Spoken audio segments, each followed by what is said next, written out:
What if your brain was never designed to make you happy? Not because something went wrong with you. Not because you were born unlucky or broken or wired differently than everyone else. But because happiness was never the primary objective your brain was built around. Your brain has exactly one core mission: keep you alive, not peaceful, not content, alive. And once that lands fully, once you actually sit with it rather than rush past it, something strange starts to happen. The anxiety that follows you into quiet evenings. The overthinking that activates the moment a room goes silent. The restlessness that appears even inside good moments, as if your mind is scanning for a problem that hasn't shown up yet. None of that is weakness. None of that is a character flaw. That is a system running exactly the way evolution built it to run. If any of this is already feeling familiar, hit like and subscribe to the channel.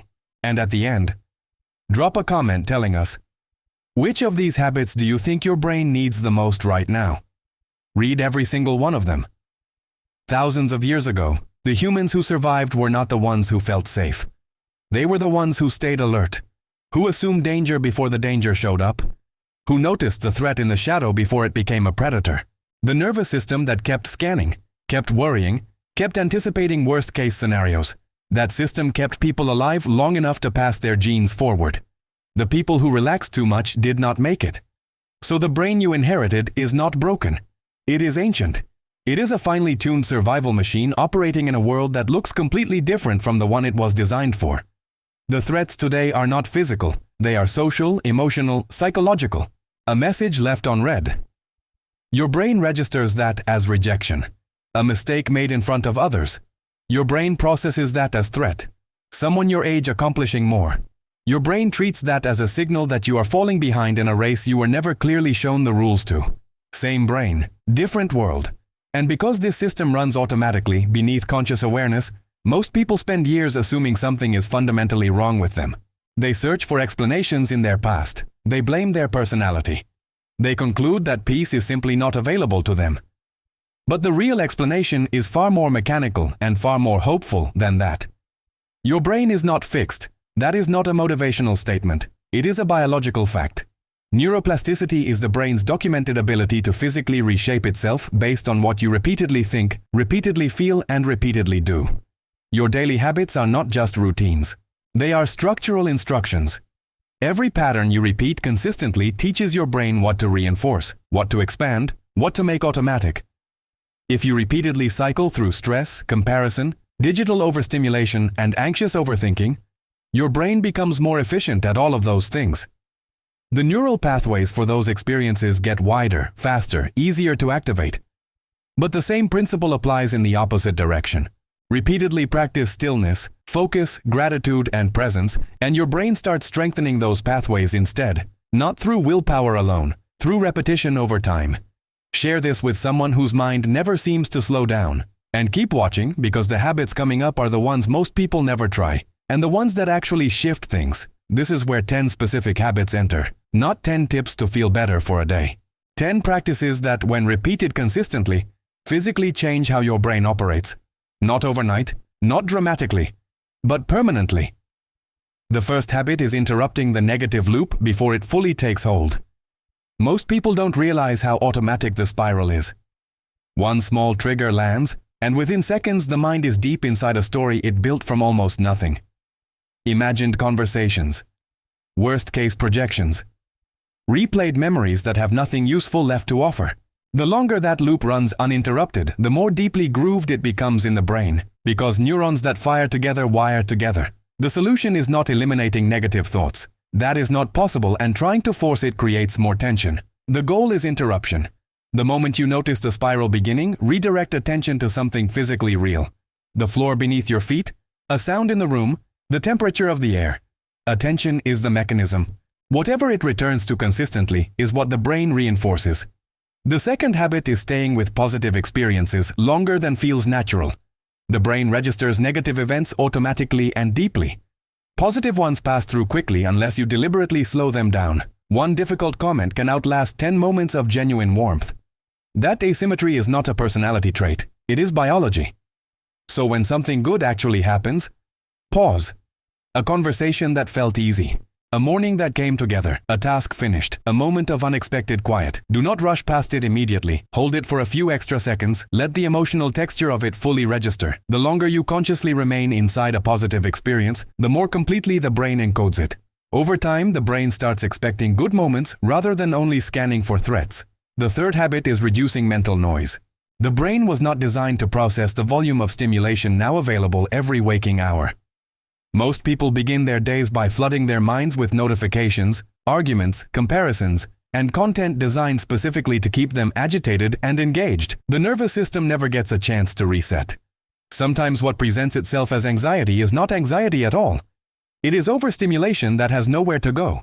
Creating small windows of silence, going outside without audio, sitting without checking anything, eating one meal with full attention on the meal. These are not luxuries, they are maintenance.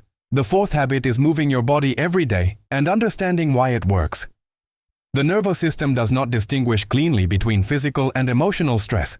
When the body stays still for extended periods while the mind remains under pressure, that stress stays stored in the body without a natural exit. Movement signals safety to the nervous system. It does not need to be intense. A walk works, stretching works, dancing alone in a room works. The goal is not athletic performance. The goal is that motion changes the body's chemical environment fast enough to shift emotion. Some thoughts that seem like permanent mental problems dissolve the moment the body starts moving. The fifth habit is treating rest as a biological requirement rather than a productivity failure. Many people rest physically while remaining mentally pressured, reviewing what they did not finish, calculating what tomorrow will demand. The nervous system stays activated even when the body is horizontal, but the brain cannot repair, consolidate, or regulate emotion under sustained pressure. Sleep is when emotional processing happens at a neurological level. Breaks improve subsequent focus in measurable ways. Stillness is not time lost. It is time the brain uses to become more capable of everything else. The sixth habit is bringing back play, and this one is more serious than it sounds. Children play naturally. Adults optimize everything. Hobbies become productive. Leisure becomes content. Even rest gets measured for its return on investment. And slowly life begins to feel heavy in a way that is hard to explain, because everything has performance attached to it. Play is neurologically distinct from productive activity. It generates focus without pressure, presence without effort, joy without the requirement of achievement. Asking yourself what you genuinely enjoyed before life became serious enough to need optimizing is not a small question. The answer usually points towards something the brain still needs. The seventh habit is paying careful attention to the internal language you repeat to yourself. The brain responds to repetition regardless of whether the content is true. Thoughts rehearsed often enough become beliefs. Beliefs held long enough become what feels like identity. Phrases like "I always fall behind," "I am not the kind of person who can do this," "I always mess things up," when repeated daily, get encoded as factual descriptions of reality. The shift is not into forced positivity, it is into accuracy. Instead of "I always fail," try "I am still learning this." Instead of "nothing ever works," try "this particular thing is hard right now." Language changes how the brain categorizes experience, and categorization determines what gets noticed next. The eighth habit is protecting your attention as if it is the most valuable thing you own, because it is. Attention is not just focus. It is the raw material from which your inner world is built. Whatever holds your attention consistently is training your brain. Algorithms are built specifically to capture and redirect attention toward content that generates strong emotional reactions, because strong emotional reactions equal longer engagement. Leaving that process on autopilot means outsourcing the instruction of your own brain to systems optimized for their goals, not yours. Noticing how you consistently feel after specific content, specific environments, specific people, and making deliberate choices based on that is one of the most underestimated forms of self-care. The ninth habit is practicing presence as a skill, not as a personality type. Most psychological suffering concentrates in two places: in what already happened and in what might happen next. The present moment is almost always less painful than the mind's version of it. But the brain does not stay present naturally. Presence has to be practiced in small moments, consistently. Actually tasting food. Feeling water during a shower. Listening to someone speak without beginning to prepare a response. Noticing something outside the window. These actions are simple, but performed repeatedly, they teach the brain that life is happening now, not inside the imagined versions the mind constructs. The 10th habit is the one that ties every other habit together: consistency over intensity. Most people abandon change not because the approach was wrong, but because the change felt too slow while it was happening. They wait for the dramatic shift. The morning they wake up as a different person. The moment they finally feel fixed. But brains do not change through intensity. They change through repetition. A few deep breaths taken every morning. A short walk added to most days. One negative spiral interrupted before it completes. 10 minutes away from a screen. These are not impressive actions. They are instructions. And repeated consistently, they compound into something structurally different. But what if you try these habits and nothing seems to shift? What if you interrupt a spiral and it comes back 10 minutes later? That question matters, and it deserves a real answer. Rewiring the brain does not feel like progress while it is happening. The change is not dramatic. It is not the moment you feel peace for the first time. It is the day, weeks or months later, when you notice you recovered from something faster than you used to. When you realize you are not inside an overthinking loop you would have stayed in for hours before. When a moment of actual calm arrives without you forcing it, real change in the brain is quiet. It accumulates below the level of daily perception, which is exactly why most people stop before they reach it. The brain you have today is not your final version. It is the version your most repeated patterns have built so far. That is not a judgment. It is a starting point, because what you do repeatedly from here is what determines what gets built next. You do not have to overhaul everything at once. Pick one of these 10 habits. The one that felt most relevant. The one that created the most recognition. And practice it today. Not perfectly, just consistently enough to start. Because the future that feels out of reach is not changed by one large decision. It is changed by small things, repeated, until the brain that runs your life starts running differently. Drop a comment below with the one habit you are starting today. Subscribe to this channel because this is exactly the kind of content your brain needs to hear more than once.